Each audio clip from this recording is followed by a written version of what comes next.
because right now I want to talk to the good folks from Springfield Armory. Dennis Reese, the CEO, co-CEO, is with us. How are you, Dennis? Great, thank you. And I'm glad to see you again. And Mr. Rob Leatham, how are you? I'm doing great. How are you? I'm good. Thanks for coming by today. You bet. Thanks for having us. How are things going? I mean, I know we've only actually had been going on here for about a little bit more than 5 or 6 hours, I guess. But yeah, it's just getting started. But seems like attendance is real strong. We're real pleased. Yeah, I was trying to make it here this morning, and I'm trying to wiggle and wish I had been about 20 pounds lighter. I probably could have, managed to sneak through a little bit faster. But I appreciate you guys not only being here, but also bringing some product along. Some toys, yes. Yeah. Yes. What are we going to be looking at? Well, we've got our new XDM Compact. It's our 3.8 model, but in the shorter grip frame than it was originally introduced in the longer full size. So now what we've got is I'll just get it out here so we can get a look at it. And this has the full-size grip, which has got the grip extension on it, and but the shorter length of the slide, which makes it very, very compact. I'll let Rob show it to you. He's better. Sure. Cool thing about this gun is, like you said, it's the same. I hate pointing it at you like that. I know it's deactivated. I still don't like it. That's all right. Is you get it with 2 magazines. One is, the original version had the frame that is that long with just a standard mag. Now this comes with a sleeve, and you get 2 mags. You get a shorter mag that holds 13, and the standard mag holds 19 to make a much more compact and more concealable package. But if you don't need that, if you're just out at the range blasting away and you want it to hold a bunch, boom, you've got your big mag. Oh, nice. Right, and all the other features are the same as all the XDMs with the safeties and everything. Very cool. And people been drooling over that this morning? Oh, yeah. This is the version we've needed for quite a while. This is the one I have. Oh, really? Yeah. I mean, this is my carry gun.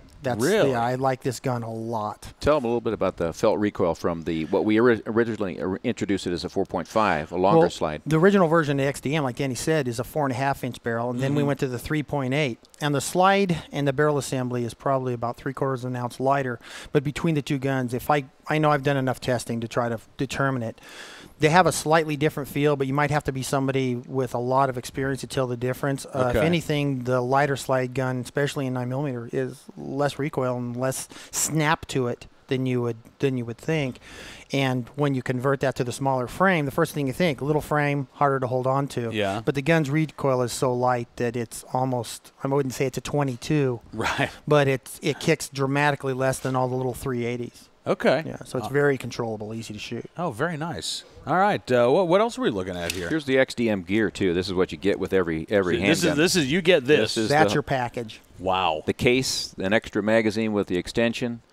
Of course, you get the paddle holster, double mag pouch. You get a magazine loader. These are the different size. You get 3 different grip frames or sizes of back straps. This piece comes out, and you have a small, medium, and a large. And, of course, we have the matching piece for the magazine to go in there. So there's quite a few pieces. You can tailor it. Like I end up using a 1. I have a very small hand, so I use the very smallest of all the grips. Somebody with a big hand is going to like the 3, which approximates our 45 XD's frame size. Okay.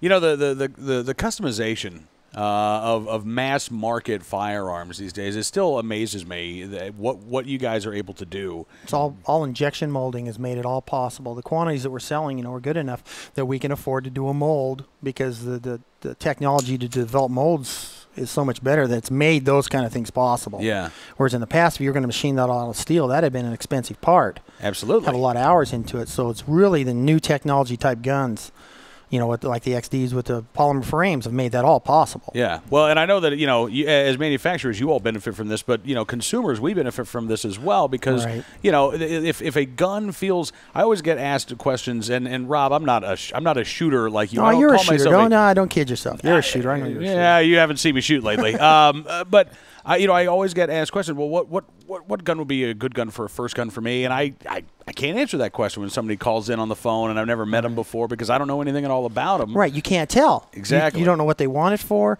A lot of people ask for little tiny guns, and then they're very, very difficult to shoot, or you're in a caliber that's expensive and you're never going to shoot it. So it is an impossible question to answer without being face to face and saying, what is it you really want? Let me see what fits you. Right. Exactly. I mean, you're not going to give Hulk Hogan a the tiny little gun and having be comfortable with it, or my daughter has small hands and she needs a relatively small frame like the XDM has. She's not going to fit our 45 frame. Right, and I love the fact that again, this gives you the option to figure out for yourself. Okay, I like the XDM. Yep.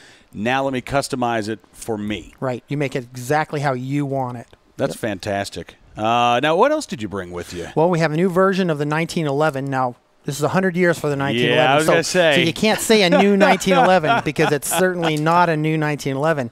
It's what it is we've gone kind of back to basics. This started as a discussion at dinner one night between Larry Collinson and Dave Williams, who runs the custom shop, and said, we were at a match, and okay, all these guns we're producing, we give you all sorts of everything you want. We can build you a gun that's from mild to wild. You have a $600 gun, you have a $1,600 gun just on the production side. But a new competition shooter, you know what he needs? He needs reliability, he needs durability, he needs accuracy. And a nice feature to have for them is an adjustable sight, because you're going to shoot one match. If you're a competition shooter, one match you're going to shoot hot loads to shoot major caliber for IPSC. The next one, you're going to shoot the Steel Challenge. You want to shoot 185 grain bullets going 750 feet per second. Well, they're going to shoot a different point of impact of about like that. They're going to be a foot apart. Right. So as opposed to doing Kentucky windage, we wanted to make sure that there was an adjustable sight on it. So what we've done is taken a gun that's built as far as the quality and the materials and the way the slide to frame fit is put together, and more importantly, the barrel fit, to give you a gun that's as accurate as our $1,600 guns, that's as reliable as our $1,600 guns, but doesn't cost you $1,600 because, let's face it, a new shooter, he's not going to go out and buy my $2,500 version of the gun like I shoot. Right. He's going to get there one day because they're so cool. But you can't expect them to start with that. I mean, that's unrealistic. So what we've given you is a starting point gun that this has all the accuracy you need to win the Nationals. It's as reliable as the gun I shoot in competition, but you're not paying for the checkering and the serrations, and a lot of that stuff is personalized. Right. You might not like my gun. You won't like the pieces I put on it. So this way you can build it up to how you like it. Oh, very, very cool. Now, what's the suggested retail price on $940, about $940. Does that sound right, Denny? Yep. Right. Nice. Yeah. So almost not quite half the cost of what you're talking about. Well, it's way less than half of the custom guns. Yeah, my guns are $2,500 to $3,000, but hey, let's face it, I don't have to pay for it. I get it for free. Yeah. That is the best part of my job. I get all the good stuff. That is a genuine grin right there. That is ear to ear. There may be people making more money than me. Nobody has a better job than I do. Well, Dennis, I got to ask you too while we're talking with you.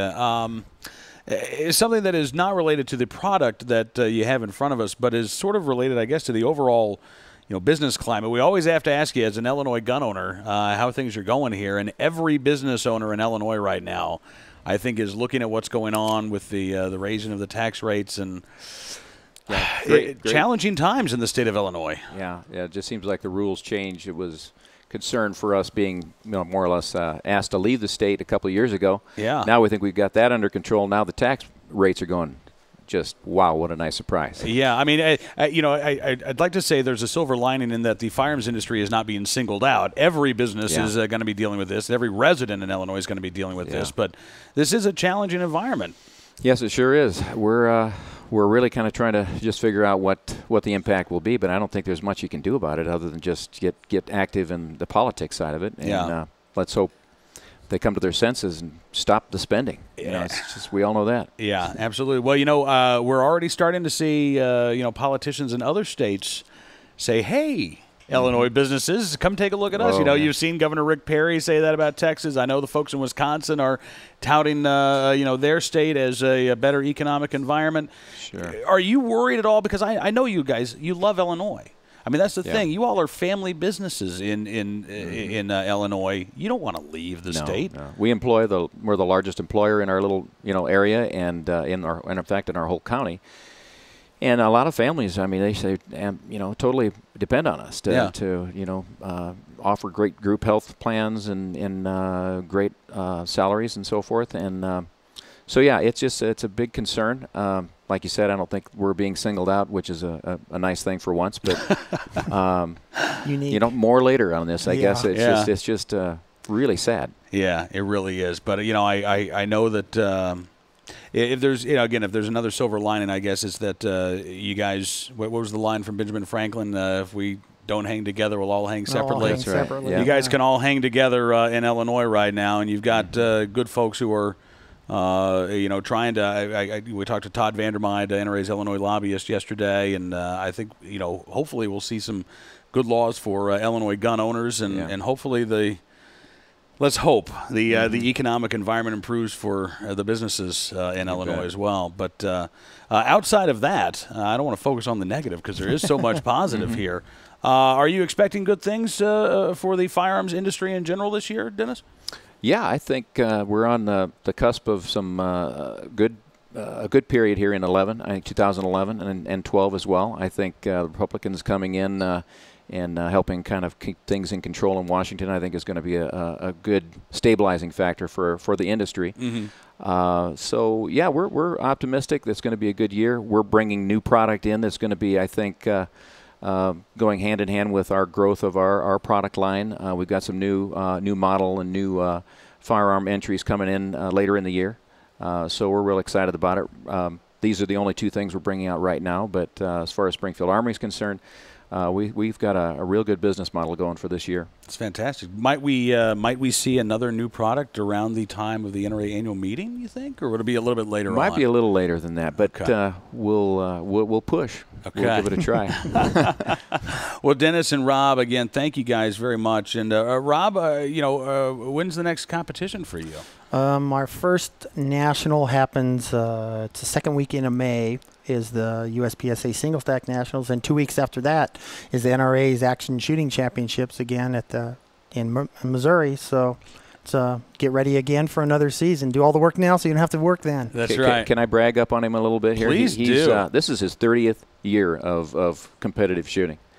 And you just got some new wheels under you, too, That just didn't makes me feel old. I know. But, and you're still beating the young guys, too. So I have the best job going. I'm telling you. Free ammo better and than this. free guns. That's right. Fantastic. Life is good. Life is great. Yeah. I have no complaints. Well, Rob, it's always a real pleasure getting a chance to talk to you. I know we'll be too. seeing you in Columbia, Missouri later in the year. Absolutely. And Dennis, thank you again as well, Oh, sir. you're so welcome. Thank Always you for a having pleasure. us, Cam. All right. Thank you. Thank you.